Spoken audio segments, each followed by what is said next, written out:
সর্বশেষ নির্বাচনে ভারতে একটা চেক অ্যান্ড ব্যালেন্স এসছে। প্রাইম মিনিস্টার নরেন্দ্র মোদী এক ধরনের জবাবদিহিতার মধ্যে আসছেন, অপোজিশন তাকে জবাবদিহিতার মধ্যে একটা কি বলে, তারা বলে গাঠবন্ধন সরকার, জোট সরকার সেখানে প্রতিষ্ঠিত হয়েছে, সাথে অ্যাকাউন্টেবল মাত্র আগে যেরকম একটা কর্তৃত্ববাদের দিকে যাচ্ছিল আমরা দেখেছি অনেক ধরনের ইস্যুস সেখানে তৈরি হয়েছে, যেটা আমি শুরুতে বললাম। আপনি মণিপুরের কথা বলছেন, কীভাবে মণিপুরের রাজ্যদেরকে মানুষকে কীভাবে গুলি করে মারা হচ্ছে। আপনি কাশ্মীরের কথাটি বলতে পারেন, কীভাবে অধিকার তাদেরকে হরণ করা হচ্ছে। মাইনরিটিস মুসলমানদের আপনার মনে রাখতে হবে 200 মিলিয়ন মুসলমান সেখানে বাস করে, তাদেরকে কিভাবে একটা মাইনরিটিস হিসেবে তাদের ধর্ম চর্চার কারণে কিভাবে তাদেরকে হেনস্থার শিকার হতে হয়েছে।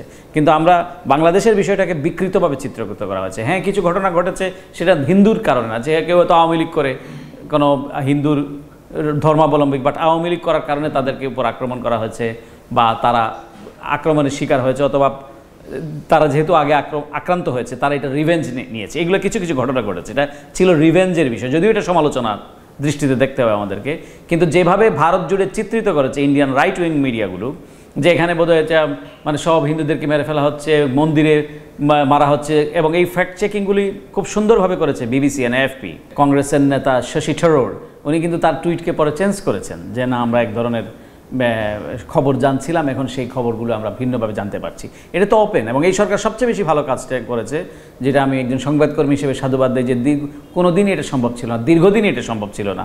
যে কোনো সাংবাদিক এই দেশে আসতে পারবে, বিদেশি সাংবাদিক এসে সে রিপোর্ট করতে পারবে, সে সরজমিনে দেখতে পারবে।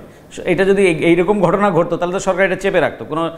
দীর্ঘকাল কোনো বিদেশি সাংবাদিকদেরকে ভিসা দেওয়া হয় না এই দেশে, তো শতাংশে তারা উন্মুক্ত করে দিয়েছেন সকলের জন্য। বাংলাদেশে ইসলামপন্থী রাজনৈতিক দলগুলোর উত্থান নিয়ে যুক্তরাষ্ট্রের দৃষ্টিভঙ্গি কেমন দেখেন আপনি? রাজনীতি এবং ইসলাম দুটি, মানে এটা আমার ব্যক্তিগত ধারণা। ইসলাম তো এটা আমিও একজন প্র্যাকটিসিং মুসলিম, তো সেইটার সঙ্গে আমরা বিভিন্ন সময় দেখেছি যে ইসলামকে ব্যবহার করে সবচেয়ে বেশি রাজনীতি করেছে শেখ হাসিনা। সে কোনো সময় যখন দরকার সে তখন মাথায় পট্টি বেঁধেছে, হাতে তসবি নিয়েছে, যখন দরকার নাই তখন সে ছুঁড়ে ফেলে দিয়েছে, যখন দরকার সে আল্লামা শফির সাথে সে চুক্তি করেছে, তারপরে সে কি মদিনা সনদের উপরে দেশ চালাবে কী সব বলেছে। কিন্তু কারণ এইসব বিষয় তো দেখেছি, যদিও সে একটা সেকুলার অবয়ব তার মধ্যে সে প্রতিষ্ঠিত করবার চেষ্টা করেছে এবং জঙ্গি কার্ড খেলেছে। এটা নিউ ইয়র্ক টাইমস এডিটোরিয়াল লিখেছে যে শেখ হাসিনা কীভাবে বিদেশিদেরকে বোঝানোর চেষ্টা করেছে যে আমরা থাকলে জঙ্গিবাদের উত্থান হবে না। কিন্তু এটাও যে তার একটা অভিনয়শীল সারা দুনিয়া জানে। রিলিজিয়াস পয়েন্ট অফ ভিউ থেকে এইটার কোনো স্থান নাই এখানে, কোনো জঙ্গিবাদ, কোনো ধর্মভিত্তিক একটা মানে শোষণ ব্যবস্থা গড়ে তোলা in the name of Islam, এইটার কোনো স্থান নাই, এবং এই জায়গাটাতে পৃথিবী এই জায়গাটাতে নেই। তো যুক্তরাষ্ট্রের মানে তারা খুব এঙ্গেজ হয় এইসব বিষয়ে, যে তারা বোঝার চেষ্টা করে নিজের আসলেই কতটুকু তারা মানে ডেমোক্রেটিক, কতটুকু তারা মডারেট, এবং কতটুকু তারা মানে প্র্যাকটিস করছে এই বিষয়গুলোতে। আপনার কাছে জানতে চাই যে ইন্দো প্যাসিফিক এরিয়াতে কোয়াড এবং আকোসের আলাদা প্রয়োজনীয়তা কেন বলে আপনি মনে করেন? না, এগুলো হলো যুক্তরাষ্ট্রের তাদের নিজস্ব পলিসি।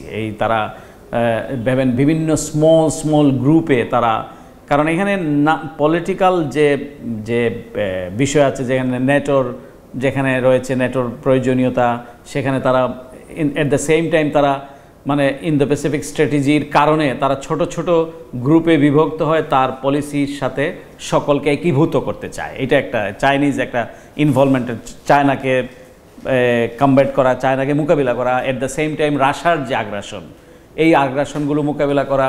নানামুখী, রাশিয়ার তো নানামুখী আগ্রাসন, তারা একদিকে দেশকে আক্রমণ করছে, তারপরে সাইবার আক্রমণ করছে, নানা রকমই আগ্রাসন মোকাবেলায়। তখন তারা মনে করে তাদের এলাই যারা, তাদের দুই ধরনের তারা করে, একটা হলো অ্যালায়েন্স, তারপরে পার্টনারশিপ। যত বেশি তারা এঙ্গেজ হতে পারে, তারা প্রায় এটা বলে, এবং একটা এই এঙ্গেজমেন্টের কারণে তারা এই সমস্ত ছোট ছোট গ্রুপে বিভক্ত হয়, এবং তারা তাদের যে স্বার্থ, আঞ্চলিক যে স্বার্থ, আন্তর্জাতিক সেই স্বার্থগুলোকে এনশিওর করার জন্য তারা এই বিষয়গুলো আমার মনে হয় তারা প্রয়োজন মনে করে। তাদের প্রয়োজনীয়তাটা কতটুকু এটা তারা ভালো বলতে পারবে।